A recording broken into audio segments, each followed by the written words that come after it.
ഇതാണ് ശരിക്കുള്ള മണം, ശരിക്കുള്ള കാട ഫ്രൈ.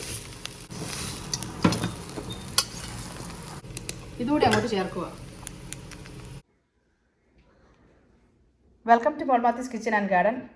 ഞാൻ ഇന്ന് റെസ്റ്റോറൻറ്റ് സ്റ്റൈലിൽ കാട ഫ്രൈ ഉണ്ടാക്കാൻ പോവുക. നമ്മളിത് ഉണ്ടാക്കി വരുമ്പം റെസ്റ്റോറൻറ്റിലൊക്കെ മേടിക്കുന്നേക്കാൾ ടേസ്റ്റ് ആയിരിക്കും കേട്ടോ. ഞാനൊരു 8 കാട ഈ വലിപ്പത്തിൽ മുറിച്ചെടുത്തിട്ടുണ്ട്. ഇത് വരഞ്ഞൊന്നും എടുക്കേണ്ട ആവശ്യമില്ല, കാടയ്ക്ക് ഒത്തിരി ദശക്കട്ടിയില്ലല്ലോ. ഇതിലേക്ക് ഒരു 1.5 ടേബിൾ സ്പൂൺ കാശ്മീരി മുളക് പൊടി ചേർക്കാം. പിരിയൻ മുളക് പൊടിയാണെങ്കിൽ എരിവ് നോക്കി മാത്രമേ ചേർക്കാവുള്ളൂ. ഞാൻ കുറച്ച് കുരുമുളക് പൊടിയും കൂടി ചേർക്കുന്നുണ്ട്, അതുകൊണ്ട് 1.5 ടേബിൾ സ്പൂൺ കാശ്മീരി മുളക് പൊടി ചേർത്തിരിക്കുന്നത്.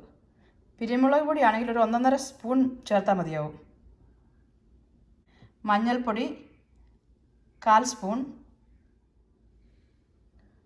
1/2 spoon garam masala, 1.5 table spoon തൈര്, പാകത്തിന് ഉപ്പ്, 1/2 സ്പൂൺ കുരുമുളക് പൊടി,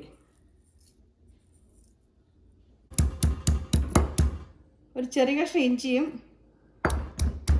ഒരു 6-7 കഷ്ണം വെളുത്തുള്ളിയും കൂടെ നന്നായിട്ട് ചതച്ചെടുക്കണം.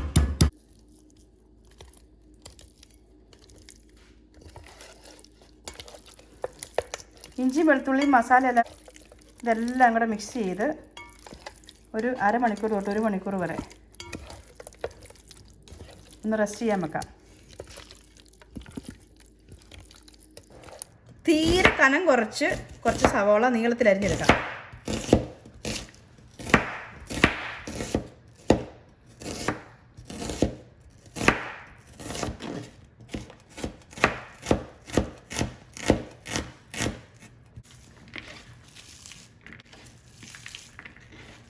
ഇത് കൈകൊണ്ട് നന്നായിട്ടൊന്ന് ഞാനടി ഒന്ന് വേർപെടുത്തിയെടുക്കാം.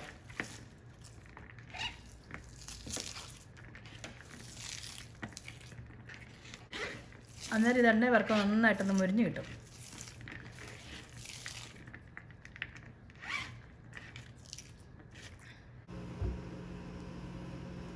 ചൂട് കട്ടിയുള്ള നല്ല ചീനച്ചട്ടി ചൂടായി വരുമ്പം വെളിച്ചെണ്ണ ഒഴിക്കാം.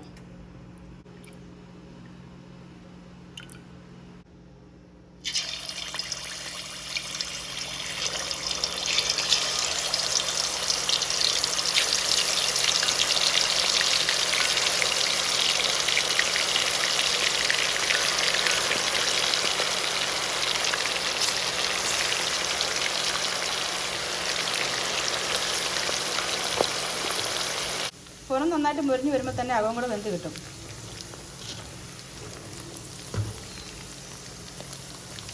ഒരുപാടിട്ട് മുരിക്കേണ്ട ആവശ്യമില്ല, അപ്പോൾ ആ ജ്യൂസിനെസ് ഒക്കെ പോവും.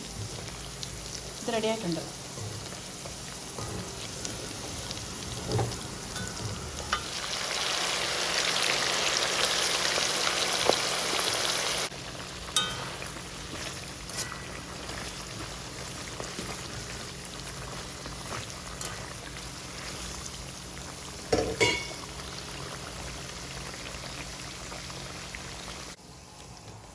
എപ്പോഴും നമ്മൾ വറുത്ത് കോരുമ്പം തീ കൂട്ടി വെച്ച് വേണം വറുത്ത് കോരാൻ. അന്നേരം എണ്ണ അങ്ങോട്ട് ഡ്രെയിൻ ചെയ്ത് പൊക്കോളും.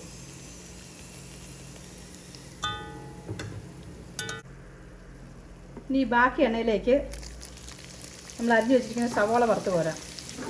ബാക്കി എണ്ണ എന്ന് പറഞ്ഞാൽ ഒരുപാട് എണ്ണയൊന്നും ചിലവായിട്ടില്ല കേട്ടോ, എണ്ണ അതുപോലെയൊക്കെ തന്നെ ഉണ്ട്. സവോള തീ കൂട്ടിയിട്ട് പെട്ടെന്ന് തന്നെ ഒന്ന് മുരിച്ചെടുക്കാം. ചെറു തീയിലിട്ട് വേവിച്ചെടുക്കുമ്പോഴാണ് ഒത്തിരി എണ്ണ കുടിക്കുന്നത്.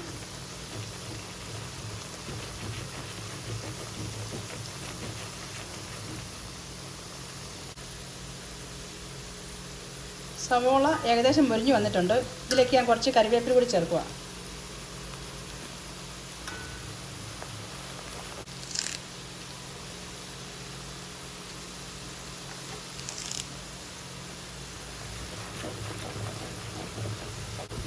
സവോളയിലും കരിവേപ്പിലയിലും ഉപ്പും മുളകും ഒന്നും ചേർക്കേണ്ട ആവശ്യമില്ല, ഈ എണ്ണയിൽ അതെല്ലാം ഉണ്ട്.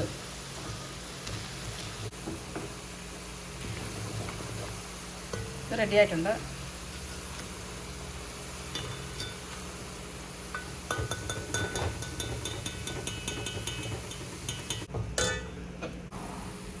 നമ്മുടെ പണി ഇനിയും കഴിഞ്ഞിട്ടില്ല. ഇതെല്ലാം എടുത്തു കഴിഞ്ഞിട്ട് ഈ എണ്ണ മുഴുവൻ മാറ്റണം നമുക്ക്. ഞാൻ എണ്ണയൊക്കെ മാറ്റിയിട്ടുണ്ട്. ആ പാത്രം ഒന്ന് തുടച്ചെടുത്തിട്ടുണ്ട്. അതിലേക്ക് നമ്മൾ ടിഷ്യൂ പേപ്പർ വെച്ച് എണ്ണയൊക്കെ ഒന്ന് വലിച്ചിട്ട് കാടേനെ നമുക്ക് തിരിച്ചിടാം.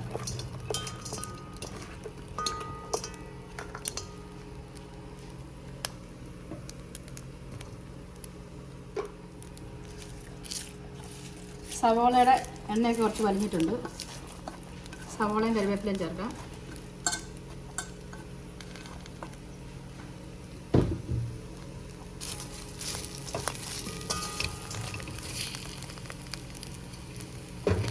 ഇത് എണ്ണയിൽ നിന്ന് നമ്മുടെ ഇറച്ചിയിൽ നിന്ന് എസ്കേപ്പ് ചെയ്ത് പോയ നമ്മൾ ചതച്ചിട്ട വെളുത്തുള്ളി മുളകും ഒക്കെയാണ്. ഇതുകൂടി അങ്ങോട്ട് ചേർക്കുക. അപ്പോഴാണ് അടിപൊളി ടേസ്റ്റ്. എന്തെങ്കിലും കാരണവശാൽ ഇത് കരിഞ്ഞു പോയിട്ടുണ്ടെങ്കിൽ ഇത് ചേർക്കല്ല കേട്ടോ. ഇതാണ് ശരിക്കുള്ള മണം, ശരിക്കുള്ള കാട ഫ്രൈ.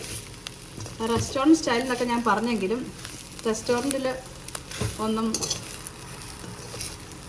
യൂസ് ചെയ്യാത്ത ഫ്രഷ് ആയിട്ടുള്ള എണ്ണയിലൊന്നും അല്ല അവർ ഉണ്ടാക്കുന്നത്.